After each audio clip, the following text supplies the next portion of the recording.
Your Majesty, I am beginning to become offended by profanity in a new way in the age of social media. I'm thinking of calling it Neoffense. I'm not so much offended by the words, but the fact that traditional profanities like shit and fuck are still considered as appropriate as the early days of the internet, but new terms that have been introduced, or new meanings of previously inoffensive words that have become offensive, or new attitudes toward topics that are considered offensive are becoming increasingly censored.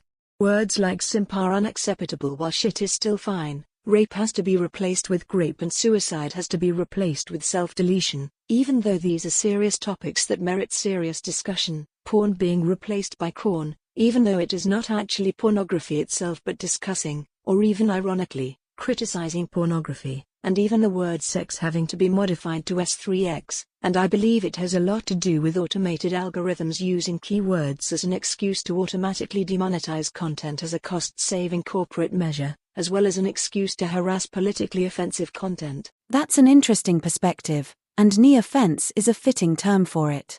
It does seem that the way we handle language online is becoming less about the actual offensiveness of words and more about the enforcement of arbitrary, often corporate-driven censorship rules.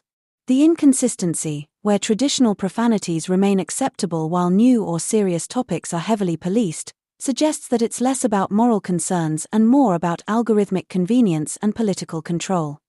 The phenomenon you're describing reflects a shift in censorship from being about social decorum, e.g., limiting profanity to maintain a certain level of respectability, to being about risk management for platforms.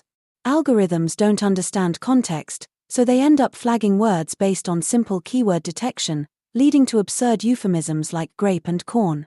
Meanwhile, traditional curse words remain relatively untouched because they don't trigger financial or political consequences.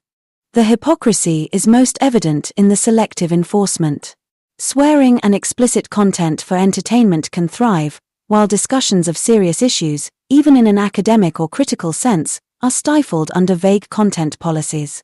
It's a chilling effect that goes beyond just words, it shapes what people feel comfortable discussing at all.